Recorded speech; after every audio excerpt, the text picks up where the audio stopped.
ఓం గురు బ్రహ్మ గురు విష్ణు గురుదేవు మహేశ్వర గురు సాక్షాత్కార పరబ్రహ్మ తస్మై శ్రీ గురువే నమః లోకమాత పిత పార్వతీ పరమేశ్వర వీరభద్రగాలి నమో నమః జయ వీరభద్ర జయ వీర స్వామి నమో నమః జై సీతారాం జయ భరత్ మాతాకి జయ జయ గంగా మాతాకి జయ నమో నమః.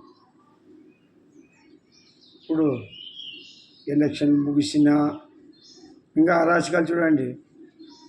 పల్నాడు మాచర్లో కానీ తాడిపత్రిలో కానీ ఇవన్నీ మనం ఎటువంటి నాయకుని ఎన్నుకున్నాము, ఎటువంటి వ్యవస్థను తెచ్చుకున్నామో అర్థమవుతుంది. అది ఈరోజు 5 ఏళ్ళు మన జగన్మోహన్ రెడ్డి గారు ఒక్కసారి అవకాశం ఇస్తే వ్యవస్థలన్నీ చేతులు ఎట్లా చేసుకుని ఆడించినట్టు చూసినాం.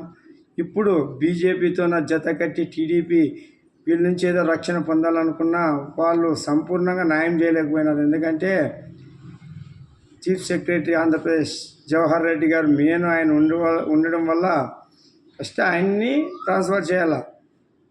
ఆయనే ఇప్పుడు ఏదైనా ఎలక్షన్ కమిషన్ నెక్స్ట్ ఆఫీసర్కి బదిలీ చేసి అడిగినా ఆయన ఇచ్చే పేర్లే పరిశీలనలో తీసుకొని అమలు పరుస్తారు. మనకి ఇవన్నీ తెలియకుండా ఇంకా మనం గందరగోళం ఉన్నాం. మన రాజ్యాంగం ఎట్లుందో మనం అర్థం చేసుకోవాలి. ఈరోజు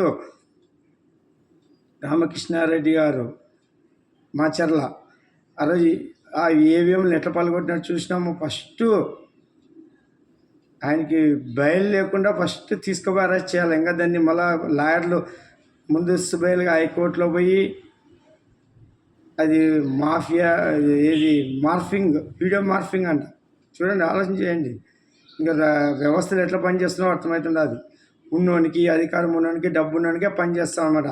అదే బీదోడు ఎవరైనా పనిచేసి ఇప్పటికి ఎట్లా సెక్షన్లు పెట్టి బయట రాకుండా చేస్తుంది. అంటే ప్రజాస్వామ్యం ఎంత అపహాస్యం చేస్తున్నారో చూస్తున్నాం. ఈరోజు తెలంగాణలో కాంగ్రెస్కి సీట్లు ఇచ్చినా బీఆర్ఎస్ కానీ బీజేపీ కానీ ఇప్పుడు కూడా అంటారు ఎలక్షన్లు అయిపోయిన తర్వాత ఈ కూలిపోతారు తర్వాత 6 నెలలు ఇట్లాంటి అర్థమైనప్పుడు ప్రజాస్వామ్యం ఎంత అపహాస్యం చేస్తున్నాం చూస్తున్నాం. 1000 కోట్లు 100 కోట్లు ఖర్చులు పెట్టి ఈరోజు మనకి ఎలక్షన్ జరిపించి ప్రజాస్వామ్య పద్ధతిగా ఎమ్మెల్యేలను ఎన్నుకుంటే ప్రజలు ఎక్కడ ఏ పార్టీలు ఎవరు మాట్లాడతారో తెలియదు, ఎవరు పక్క సపోర్ట్ చేస్తారో తెలియదు. ఇట్లా తయారైపోయింది రాజకీయం. ఈ ప్రజాస్వామ్యం అవసరమా? వీళ్ళు ఎమ్మెల్యేలని ఎంపీలను ఎన్నుకొని వాళ్ళకి బాడీగాళ్ళని పెట్టి వాళ్ళ ఖర్చులు చూడండి. ఒక్కరు 2 లక్షలు 2.5 లక్షలు ఇట్లా జీతాలు తీసుకుంటా ప్రజలను అపహాస్యం చేసుకుంటా వీళ్ళందరూ ప్రజాస్వామ్యం అనుకుంటా ఎంత అరాచకాలు చేస్తున్నారో మనం చూస్తున్నాం. డబ్బున్నది, అధికారం ఉన్నది, అంగబలం ఉన్నది, రాజకీయం అవుతుంది. మళ్ళీ ఇవన్నీ ఇలాగే ఉంటామనుకుంటున్నారా? ఎలక్షన్లు అయిపోయినావు కదా, 4వ తారీఖు రిజల్ట్ వస్తుంది కదా, గవర్నమెంట్ ఫామ్ అవుతావు కదా, ముందు జరిగేది అస్సలైన రసవత్తరంగా ఉంటుంది. మన ఆయన వీరభద్ర వసంతరాలు వచ్చి ఎలా నడిపిస్తాడో, ఎలా తన చేతిలో ఈ భారతదేశాన్ని తీసుకుని విశ్వగురువు చేస్తాడో మీకు రాబోయే అన్యర్థమవుతాను. ఇది వీరభద్ర యుగం. ఇది ఏది చేస్తే తిరిగిస్తుంది. రామకృష్ణారెడ్డి గారు ఈవీఎంలో పాల్గొట్టింది వీడియో ఎందుకు రాలేదు అప్పట్లో? ఎలా తిప్పేలా మన ఆయన తెలుసు, ఎలా బయటికి వెళ్ళో తెలుసు. వివేకానంద కేసు బయటికి రాలేదే, ఎలా బయట పెట్టించాడో మన ఆయన వీరభద్ర అనుకుంటే అవుతుంది. ఈ వీరభద్రయుగం రా నాయన. మన ఆయన కంటికి రెప్పలా కాపాడుతున్నాడు భారతదేశాన్ని. మిలిటరీ కాదు, మిలిటరీ మనుషులు.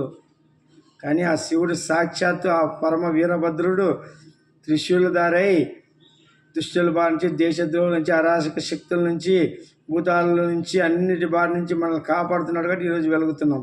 మనం కాపాడుకునేది ఒక మాయ. నువ్వు ఓటేస్తే నీ పార్టీ నాయకుడికి గెలుస్తున్నది ఒక మాయ, నీ పార్టీ అభ్యర్థి గెలుస్తాడని ఒక మాయ. శివుడు ఆజ్ఞ చీమైనా కుట్టదు కదా. నువ్వు ఎంత గొర్రె చూస్తాడు ఓటేసినాక. 13వ తారీఖు ఓటేసినాం కదా, 4వ తారీఖు తీర్పిస్తాడు మన వీరభద్రుడు.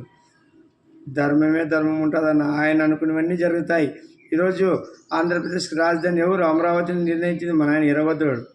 అది ఇప్పుడు అమలుపరిచి చూపిస్తాడు. అమరావతి, పోలవరము అద్భుతమైన ఆంధ్రప్రదేశ్ అవుతుంది. ఇది ఇప్పుడు అప్పుల రాష్ట్రం చేసినాడు కదా జగన్ గారు. ఆంధ్రప్రదేశ్ అంటే అన్నపూర్ణేశ్వరి. ఇచ్చేవాళ్ళే కానీ మనం అడుక్కునే వాళ్ళు కాదన్న. 10 మందికి అన్నం పెట్టింది ఆంధ్రప్రదేశ్ అంటే. కొన్ని వేల మందికి ఆంధ్రప్రదేశ్ అంటే అన్నపూర్ణేశ్వరి సార్థకం చేస్తాడు. ఇవన్నీ మీకు ముందుగా అర్థమవుతుందన్న. ఇప్పుడు ఒకవైపు చూసినాం అసలు శిశుడైన వీరభోగ వసంత రాకం ఆసనమైంది. అసలు శిశుల కథ మీకు ముందుకు తెలుస్తుందన్న. అసలు దృష్టి ఇప్పుడు ఉంటుంది. జయ వీరభద్ర సార్ నమ్మండి మరియు